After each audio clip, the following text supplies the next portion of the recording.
नमस्कार बंधुरा रुद्रबार्ता यूट्यूब चैनले आपनादेर स्वागत जानाई आमि रुद्र प्रसाद बैनार्जी।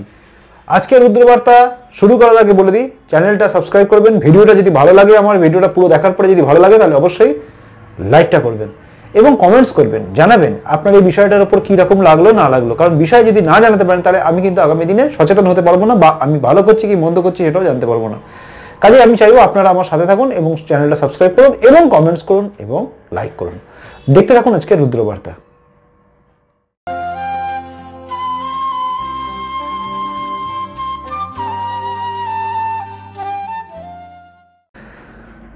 ভারতবর্ষে আজকের দিনটা, ভারতবর্ষ শুধু বলবো না, গোটা বিশ্বের বুকে আজকের দিনটা কিন্তু আজকে অর্থাৎ গতকাল থেকে শুরু হয়ে গেছে পশ্চিমবঙ্গের দিকে তাকানো। অর্থাৎ পশ্চিমবঙ্গ এখন কিন্তু হাইলাইটের মধ্যে রয়েছে, তাও একমাত্র মাননীয় মুখ্যমন্ত্রী মমতা বন্দ্যোপাধ্যায়ের জন্য, তার সৌজন্যে। তিনি এখন সত্যাগ্রহে বসেছেন। সত্যাগ্রহে বসেছেন কালকে রাত্রি থেকে, গতকাল রাত্রি থেকে তিনি বসেছেন এবং কিসের জন্য বসেছেন তার উপর ডিপেন্ড করে কিন্তু সমস্ত কিছু। এর আগের দিন রুদ্রবার্তায় আপনারা দেখেছেন সিবিআই ভার্সেস কলকাতা পুলিশ, যেটা হচ্ছে সেই পর্বে আপনারা নিশ্চয়ই দেখেছেন। যে আমি বলতে চাইছি যে কি হয়েছে আজকে কিন্তু জিনিসটা আরো পরিষ্কার হয়ে গেছে। দেখুন আমি কতগুলো প্রশ্ন আপনাদের সামনে করছি, ভালো করে মন দিয়ে আপনারা শুনবেন। সেটা হচ্ছে পশ্চিমবঙ্গে সারদা এবং নারদা এবং সারদা রোজভ্যালি এবং আরো বিভিন্ন চিটফান্ড নিয়ে এর আগেও কিন্তু অনেকগুলো গ্রেপ্তার হয়েছে। এটা কিন্তু গ্রেপ্তার হয়নি, এটা জিজ্ঞাসাবাদের জন্য রাজীব কুমারের কাছে যাওয়া হয়েছিল, কিন্তু এর আগে অনেকগুলো গ্রেপ্তার হয়ে গেছে। তার মধ্যে ছিলেন প্রাক্তন পরিবহন মন্ত্রী মদন মিত্র, এছাড়া সুদীপ বন্দ্যোপাধ্যায়ের মতো সাংসদ, এরা প্রত্যেকে কিন্তু অ্যারেস্ট হয়েছে। কিন্তু তাপস পালের মতো ব্যক্তিকেও কিন্তু অ্যারেস্ট করা হয়েছিল, তাপস পালকেও কিন্তু উড়িয়ে নিয়ে যাওয়া হয়েছিল, তাপস পালকে গ্রেপ্তার করা হয়েছে। কিন্তু তারপরেও কিন্তু এরকম ভাবে কোনোদিন রাস্তায় বসে ধর্ণা করতে দেখা যায়নি মমতা বন্দ্যোপাধ্যায়কে। কিন্তু এখানে দেখা গেল, মনে রাখবেন যদি দলের অর্থাৎ তৃণমূল কংগ্রেসের কোনো নেতাকে বা মন্ত্রীকে যদি ধরতো তাহলে একটা কথা ছিল। এখানে কিন্তু তৃণমূল কংগ্রেসের কোনো মন্ত্রী বা নেতা কাউকেই কিন্তু কিছু গ্রেপ্তার করা হয়নি বা জিজ্ঞাসাবাদের জন্য যাওয়া হয়নি। সিবিআই গিয়েছিল কিন্তু রাজীব কুমারের কাছে। রাজীব কুমার হচ্ছে কলকাতা পুলিশের পুলিশ কমিশনার, তার কাছে গিয়েছিল, তার কাছে তথ্য জানার জন্য গিয়েছিল। বিগত কয়েকদিন ধরেই তার কাছে নোটিশ যাচ্ছিল, তিনি বারবার এড়িয়ে যাচ্ছিলেন। দেখুন আজকে আমি আপনার কথা বলছি, আপনি যিনি ভিডিওটি দেখছেন, আপনি মনে রাখবেন আপনার বাড়িতে যদি পুলিশ সমন পাঠায়, আপনি যদি 3 বার ফেল করেন, আপনাকে কিন্তু ভেতর থেকে যেখান থেকে পারে খুঁজে নিয়ে এসে পুলিশ অ্যারেস্ট করে ঢুকিয়ে নিয়ে যাবে। কোনো অজুহাত আপনার জন্য আমার জন্য কিন্তু খাটবে না। আমরা যতই মানবিকতা বলি বা মানবতা বলি, যা কিছুই বলি, আমাদের কিন্তু বাড়িতে দরজায় লাথি মেরে ভেঙে বাড়ি থেকে পুলিশ বের করে নিয়ে যাওয়ার ক্ষমতাও পুলিশ রাখে, কারণ বিগত দিনে সেই ইতিহাস আমরা জানি। আর বিভিন্ন ক্ষেত্রে মিথ্যে কেসে ফাঁসানো যে পশ্চিমবঙ্গ পুলিশের অবদান অনস্বীকার্য, তার কারণ তার ভুক্তভোগী আমি নিজেও রয়েছি। এরকম আমার মতো হয়তো বহু লোক মিথ্যে কেসে মিথ্যে মামলায় ফেসে রয়েছেন। এখানে গণতন্ত্র বিপন্ন। এবার বলি আবার রাজীব কুমারের ব্যাপারটা আবার ফিরে আসে। সেটা হচ্ছে পশ্চিমবঙ্গে কিন্তু অনেকগুলো মন্ত্রীকে ধরা হয়েছে, অনেক নামি দামি সব সাংসদ থেকে শুরু করে তৃণমূলের বহু নেতা গ্রেপ্তার হয়েছে। পুলিশ তাদেরকে, সিবিআই তাকে অ্যারেস্ট করেছে, গ্রেপ্তার করেছে, সবকিছু করেছে। কিন্তু রাজীব কুমারের বেলায় কিন্তু দেখা গেল মমতা বন্দ্যোপাধ্যায় সোজা দৌড়ে তার বাড়িতে চলে গেলেন। এখানে কিন্তু প্রশ্ন এসে যায়, তাহলে কি কোনো গন্ডগোল আছে? এতগুলো নেতাকে ধরার পরে যখন কিছু হয়নি, তখন এদের জন্য ভাবার কি ছিল? এখানেও তো বলতে পারতো এরকম মিথ্যে প্রচার করা আছে। অ্যারেস্ট করার পরে বা তাকে যদি গ্রেপ্তার করতো, রাজীব কুমারকে গ্রেপ্তার করতো, বা রাজীব কুমারের বাড়িতে যখন সিবিআই যদি ইনভেস্টিগেশন করার পরে যদি কিছু হতো, তারপর যদি মমতা বন্দ্যোপাধ্যায় নামতেন, তাহলে মানা যেত যে ঠিক আছে, পশ্চিমবঙ্গের বুকে মাননীয় মুখ্যমন্ত্রী দেখিয়ে দিয়েছেন যে পশ্চিমবঙ্গের বুকে হঠাৎ করে সিবিআই যে আক্রমণ, সেই আক্রমণ বা সিবিআই যে চাপিয়ে দেওয়া হানা, সেই হানার জন্য তিনি নেমেছেন, তার দরদি ব্যাপারটা বোঝা যেত। কিন্তু তিনি কিরকম দরদি, অর্থাৎ কোনো কিছু হওয়ার আগেই তিনি নেমে গেলেন, অথচ তার আগে তার অনেকগুলো সাংসদকে ধরা থেকে শুরু করে বিভিন্ন নেতা মন্ত্রী সবই তো জেলে ফেলে চলে গেলেন। তো তাদের বেলা তো তিনি নামলেন না এইভাবে, তাদের জন্য তো আগে থেকে কোনো প্রতিবাদ দেখানো হলো না। যেভাবে গলা ধরে ধরে ঢোকানো হয়েছিল সিবিআই অধিকর্তাগুলোকে, যারা দেশ ছিলেন জিজ্ঞাসাবাদের যেভাবে ধরা হয়েছিল, সেটা দেখুন।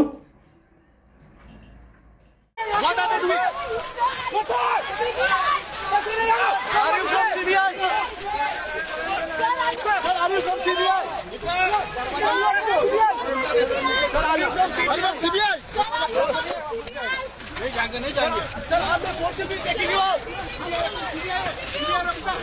सर। आर यू सीबीआई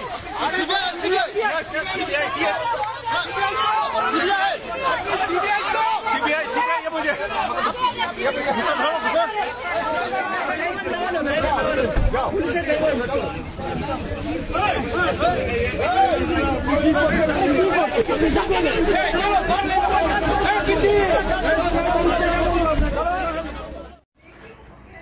এবার একবার আপনি ভাবুন, এটা আমি আপনি করেছেন, আপনার বাড়ির লোক কেউ পুলিশ অ্যারেস্ট করতে এসছে, আপনারা করেছেন, আপনার কি হবে ভেবেছেন? পশ্চিমবঙ্গ কি ভারতবর্ষের বাইরে? পশ্চিমবঙ্গ কি ভারতবর্ষের কোনো স্বাধীন, ভারতবর্ষের সংবিধানে যে আইন কানুন সেগুলো কি লাগু হয় না? মনে রাখবেন, এই যে আইন, এই যে সারদা নিয়ে যে তদন্ত যেটা চলছে, মাননীয় মুখ্যমন্ত্রী আজকে কিন্তু ধর্ণা সত্যাগ্রহ মঞ্চ থেকে কিন্তু ভাষণ দিয়েছেন, অর্থাৎ বক্তব্য রেখেছেন, প্রেস কনফারেন্স করেছেন। সেখানে কিন্তু তিনি বলেছেন চাষিদের নিয়ে, কৃষকদের নিয়ে তিনি কি করেছেন কি না করেছেন তা নিয়ে তিনি বলেছেন, কিন্তু একবারও তিনি বললেন না কেন তিনি এখানে বসলেন, রাজীব কুমারের পেছনে কি কারণ আছে। মনে রাখবেন, তিনি যখন বলেছেন তিনি দরিদ্র মানুষের জন্য এগিয়ে আসছেন বা দরিদ্র মানুষের জন্য কাজ করেছেন, কৃষকদের জন্য কাজ করেছেন, এটা যেরকম বলছেন তিনি, এদিকেও ভাবতে হবে প্রায় 22 লাখের মতো লোক এই চিট ফান্ডের জন্য কিন্তু ঋণগ্রস্ত, জর্জরিত হয়ে রয়েছে, তাদের সর্বস্ব হারিয়ে গেছে, 22 লাখ মতো লোকের ক্ষতি হয়ে গেছে। কত লোক আত্মহত্যা করেছে, কৃষক আত্মহত্যা নিয়ে এত কিছু বলেন মমতা বন্দ্যোপাধ্যায়, পশ্চিমবঙ্গের বুকে এই সারদা এবং রোজভ্যালি এবং বিভিন্ন চিট ফান্ডের জন্য কত লোক যে আত্মহত্যা করেছে তার হিসেব যদি পরপর দেখেন, এজেন্ট থেকে শুরু করে আমানতকারী থেকে শুরু করে সমস্ত লোক তারা গলায় ধরে দিয়েছে, দিচ্ছেও এখনো পর্যন্ত দেখা যায় কিছু কিছু জায়গায় দেনার দায়, অর্থাৎ ঋণ শোধ করতে পারছে না, চাপ পাচ্ছে লগ্নিকারীদের, সেই চাপের চোটে গলায় ধরে দিচ্ছে অনেকে। তারপরেও কি করে এই সারদার মতো কাণ্ডতে, যেখানে রাজীব কুমারের প্রমোশন হয়ে গেল, একদম চলে গেলেন সিআইডি থেকে, সিটের মাথায় যিনি ছিলেন সেখান থেকে চলে গেলেন পুলিশ কমিশনার হয়ে গেলেন, হঠাৎ করে তার প্রমোশন হলো। প্রমোশন হতেই পারে, তার হয়তো গুণ বিরাট আছে, কিন্তু তাকে গার্ড করার কি প্রচেষ্টা? এই প্রচেষ্টা কেন? তার মানে কি তার হেফাজতে রয়ে গেছে কিছু এমন তথ্য, যে তথ্যগুলো পেয়ে গেলে পশ্চিমবঙ্গের অনেক নেতা মন্ত্রী শ্বশুর করে সব জেলের দরজায় চলে যাবে? বা তার কাছে কি রয়ে গেছে এমন কোনো নথি, যে নথি প্রকাশ এলে সততার প্রতীক বলে কোনো কিছু থাকবে না?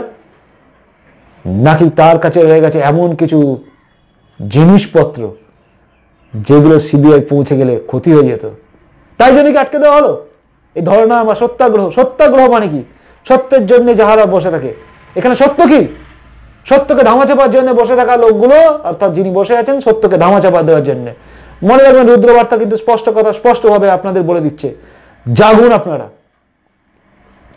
যদি আজকে না জাগেন, আগামী দিনে ভোট দেওয়ার সময় আবার আপনাদের মনে পড়ে যাবে এই সরকার থাকবে। কিন্তু আজ যদি সিবিআই কে আটকে দিয়ে থাকে, আগামী দিনে আপনার বাড়ি যদি কোনো কিছু অন্যায় হয়, কোনো কিছু করার যদি মনে করেন, প্রতিবাদ করছেন, থানা পুলিশ যাবেন, সিবিআই অর্থাৎ সর্বোচ্চ আদালত, সুপ্রিম কোর্টের আদেশে যে সিবিআই কাজ করছে তাদেরকে আটকে দেওয়ার ক্ষমতা যদি এই সরকার দেখাতে পারে, উদ্যত্ত দেখাতে পারে, তাহলে মনে রাখবেন আপনার বাড়ির লোক যদি কোনো কারণে বিপদে পড়ে বা আপনি যদি কোনো কারণে বিপদে পড়েন, তখন যদি পুলিশের সাহায্য চান, আদালতের সাহায্য চান, আদালত কিন্তু সাহায্য অনুমতি দিলে এই পুলিশ নাও মানতে পারে। আজ মিথ্যে কেসে ফাঁসছেন, কালকে শুধু শুধু ফেসে জেলে চলে যাবেন। কাজেই সচেতন হন, প্রতিবাদে গর্জে উঠুন। রাস্তায় রাস্তায় তৃণমূল নেমে পড়েছে, তার কারণ হচ্ছে তৃণমূলের নেতার মন্ত্রীদের বাঁচানোর তাগিদ তৃণমূল কর্মীদের আছে, তারা প্রত্যেকে চেন ওয়াইজ জড়িত হয়ে আছে। আমি জানি বহু তৃণমূল কর্মী আছেন যারা কিন্তু ভালো, বহু পুলিশ কর্মী আছেন যারা ভালো, তারা জানেন, তারা বোঝেন যে এই যে জিনিসটা হচ্ছে, এটা যদি সত্য, আরে তদন্ত হতো, রাজীব কুমার যদি চোর না হয় তাহলে প্রমাণ হয়ে যেত রাজীব কুমার চোর না। রাজীব কুমার যদি কোনো তথ্য লুকিয়ে না থাকেন, তাহলে রাজীব কুমার সামনাসামনি প্রকাশ্যে বলে দিতে পারতেন যে আমি কোনো কিছু করিনি, তিনি অনায়াসে যেতে পারতেন জিজ্ঞাসাবাদে। আরে আমাকেও তো ডাকা হয়েছিল সিআইডি সাইবার সেলে, আমি তো সামনাসামনি করেছিলাম, ফেস করার সাহস আপনারা রাখতে পারেন না? আমার মতো একজন সাধারণ মানুষ যদি ফেস করতে পারে আপনাদের সিআইডি লোকেদের বাঁকা নজর, তাদের সিআইডি গোয়েন্দাদের তির্যক উক্তি, বাঁকা কথাবার্তা, আমি যদি সহ্য করতে পারি, আমি যদি আপনাদের সামনে 2 ঘন্টা বসে থেকে আপনাদের টর্চার সহ্য করতে পারি, তাহলে আপনারা, অর্থাৎ যারা এখন এই পুলিশ কমিশনার রাজীব কুমার কি সহ্য করতে পারতেন না? আরে বুকে যদি দম থাকে, যদি সত্যি আপনি থাকেন, তাহলে ভয় কিসের? আর মাননীয় মুখ্যমন্ত্রী, আপনারই বা চিন্তা কিসের? ফেডারেল চিন্তা ভাবনা নিয়ে বলছেন, আপনি তো ফেডারেল চিন্তা ভাবনার স্তরটাকেই নষ্ট করে দিয়েছেন। সিবিআই যখন কাউকে জিজ্ঞাসাবাদের জন্য এসছে, অ্যারেস্ট ওয়ারেন্ট কেন নিয়ে আসেনি? অ্যারেস্ট ওয়ারেন্ট নিয়ে গিয়ে অ্যারেস্ট ওয়ারেন্টের কথা আগে থেকে জানিয়ে দিয়ে রাজীব কুমারের কাছে যাবে, আর রাজীব কুমার পালিয়ে যাবে। আমার বাড়িতে যদি পুলিশ আছে আমাকে তদন্ত করার জন্য, আমাকে অ্যারেস্ট করার জন্য, আমাকে যদি আগের দিন বলে দেয় আমি কি বাড়িতে থাকবো? যদি আমি অপরাধী হই আমি পালিয়ে যাব, যদি নিরাপরাধ হই আমি বাড়িতে পৌঁছে যাবো, অর্থাৎ পুলিশের থানায় যে পৌঁছে যাবো। এটাই হচ্ছে সাধারণ মানুষ, যারা হচ্ছে সত্যি প্রকৃত সৎ, তারা এগিয়ে যায়। এখানে কিন্তু ডাল মে কুচ কালা নয়, পুরো ডালটাই কালো আছে। রুদ্রবার্তা স্পষ্ট কথা স্পষ্টভাবে বলবে। আগামী দিন মনে রাখবেন, আপনারা যখন এই ভিডিওটা দেখছেন, এই ভিডিওটা শেয়ার করার চিন্তা করুন। আপনারা শুধু নির্বাক শ্রোতা হয়ে থাকলে মনে রাখবেন বিপদ আপনাদের গাড়ির মধ্যে আসছে। আমার কি হবে? আমার আগেও নেই কিছু, পিছনেও কিছু নেই, আমার কোনো চিন্তা নেই। মাথার উপর বজরংবলী আছে, আমি কাউকে ভয় পাই না, কাউকে পরোয়া করি না। আপনার কি হবে? ভাববেন একবার নিজেদের কথা ভাববেন, নিজেরা বাঁচার জন্য, নিজেদের সংসার সমাজ সবকিছুকে বাঁচানোর জন্য। মনে রাখবেন, প্রতিবাদ করুন, যে অংশ আছেন সেখান থেকে প্রতিবাদ করুন। প্রতিবাদ করতে রাস্তায় নামতে না পারেন, মাথার মধ্যে ঢুকিয়ে নিন। প্রতিবাদ করে এই সব লোকেদের, যারা ভারতবর্ষের বুকে ভারতবর্ষের সংবিধানের মর্যাদা দিচ্ছে না, সুপ্রিম কোর্টের আদেশ অনুযায়ী কাজ করতে আসা সিবিআই কে কাজ করতে দিল না, তাদেরকে ধরে ধাক্কাধাক্কি করে তাদেরকেই অ্যারেস্ট করে নিল, এরা কিন্তু আগামী দিনে ছাড় পাবে না। আইনের উপর আমার ভরসা আছে, বিশ্বাস আছে, আগামী দিনে অর্থাৎ আগামীকালই হয়তো রাজীব কুমারের বিরুদ্ধে কোনো ফয়সলা হবেই হবে। যদি না হয় তাহলে এই আইনের উপর ভরসাও আমার মতো মানুষের উঠে যাবে। আমরাও তখন বাধ্য হব আইনকে নয় বেআইনের রাস্তায় নামতে।